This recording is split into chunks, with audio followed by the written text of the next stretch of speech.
How to send message in Instagram Threads. Hello everyone, this is Lisa from Create, Login and Delete. Now let's get started. Open your Threads app. Here we go. Make sure you have already signed into your account.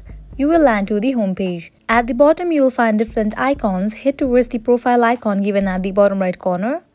After you land to your profile, over here you will find different options as edit profile, share profile, and tapping on these two bars given at the top right corner. You'll find different options as notifications, privacy, account, and so on, but you won't find the option to send message. So what you have to do is tap on this Instagram icon. That will open up your Instagram.